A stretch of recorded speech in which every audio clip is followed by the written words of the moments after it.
Hey, good evening, everybody. How are we doing on this fine Thursday afternoon? So, I'm going to bring you to a different place than we typically do. If anybody has followed, or if you look into the repertoire of my channel, a lot of it is political and straight down, rude or crude stuff. You look at my atheists need to get a life, LGBT not getting medical coverage, um, pubic hair dye, and all this other kind of stuff, stealing copper. I mean, it's been a few years since I've done videos, so I'm trying to just give you guys a brief update or a briefing on a lot of the stuff that I used to do, and you're still going to see of. But what I want to start this 4 year dryness out is something musical, something I've heard, and I'm sure you've heard a million times, especially if you're a metalhead, is this whole break between Megadeth and Metallica that happened 40 years ago. Dave Mustaine was fired from Metallica back in like 1982, 1983. And people to this day are still fired up over that shit. And I can't comprehend why. Oh, Dave Mustaine's a better guitar player than Kirk Hammett. Oh, Dave Mustaine's a better vocalist than James Hetfield. Oh, look at here's a picture of early Megadeth before Dave Mustaine got a new lineup. To be quite honest, Megadeth is not all that. So, why a lot of people think that Dave Mustaine is the god of thrash, the god of metal, the god between Metallica and Megadeth is way beyond me. I mean, Megadeth in sales cannot touch Metallica. Metallica has played on every single continent on this planet. Metallica has sold out huge platforms in concerts, huge. I mean, Metallica is everywhere you look. They have what now, like 4 home movies, and we're not talking about your typical bullshit. I mean, if you know, you know. What does Megadeth have? They have movies based on their music videos, where Metallica has movies based on making of their albums. Sure, you look at what the hell movie is that where kind of like a new age wave version of Pink Floyd's The Wall where you feel like you're on drugs when you're watching it and you feel like everybody else in the movie is on drugs. One of those kind of movies, I can't Through the Never, I think it's called. So yeah, when it comes down to is Metallica or Megadeth the better of the two bands, I think they're equal, if you want to get honest with it. Because you look at Metallica, okay, they got out of the thrash era probably somewhere between the Master of Puppets and Ride the Lightning era. The Blackened album, they went hard rock, heavy metal. And then Load, Reload, they were trying to reinvent themselves with some new sounds, a little bit of country, a little bit of rock, a little bit of hard rock. Then you move forward from there, and they were just trying to find themselves. And a lot of people degrade Metallica because they're not the thrash band they were back in the 80s. They never will be the thrash band they were back in the 80s because so much has changed. Because an article I read where Metallica's management or somebody upper level position told them that times are changing, music is changing, and if they want to stay with the test of times, that they need to change with the test of times.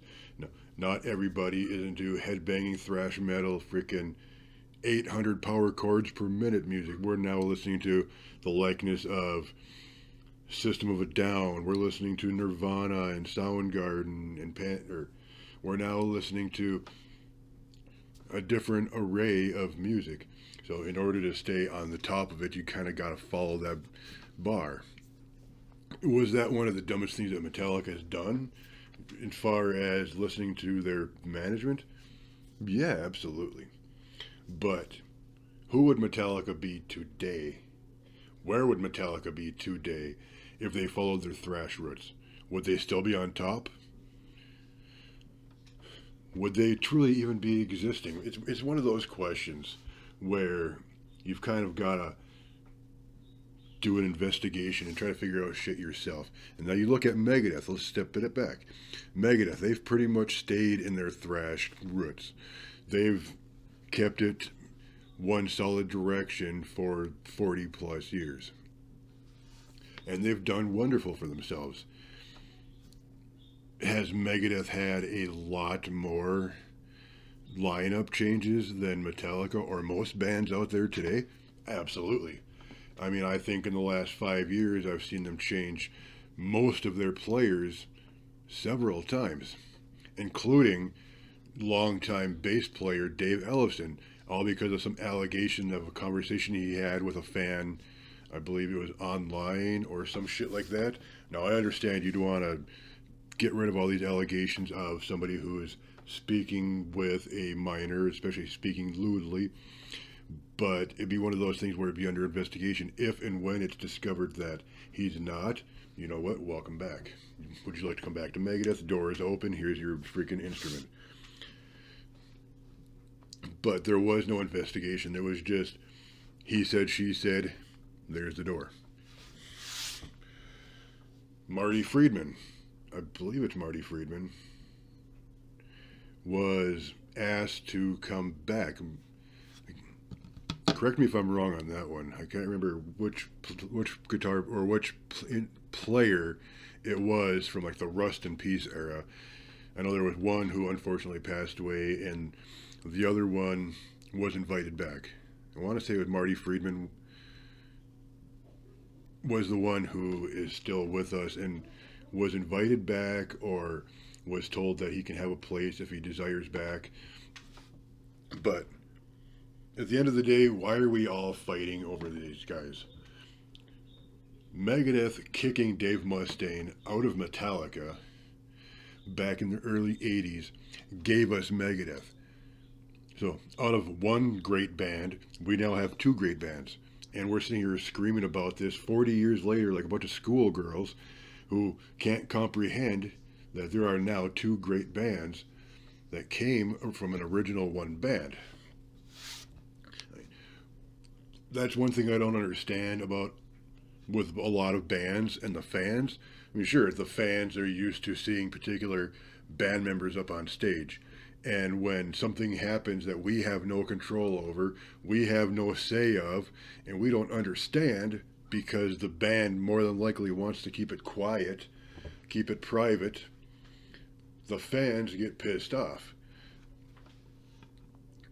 Now, Megadeth or Metallica's breakup with Dave Mustaine to this day, back then and today, is not quiet at all. We all know why Dave Mustaine was kicked out of the band.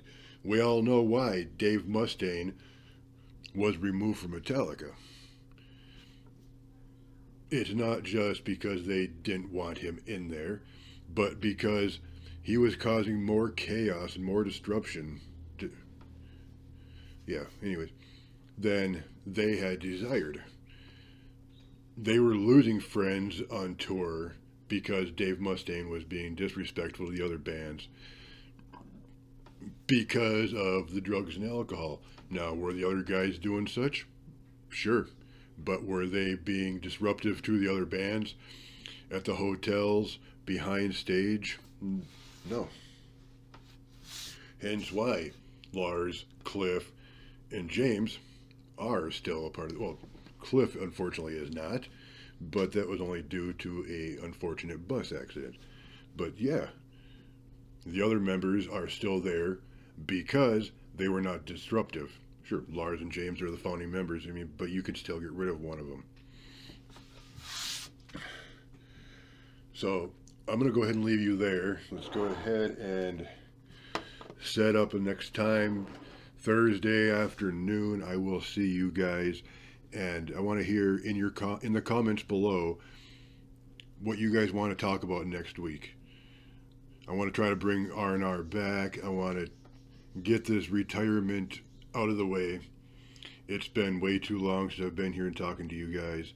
and I will try to work, if everything goes smoothly, with live videos, connect with you guys. So until then, you guys have a great day and keep it real.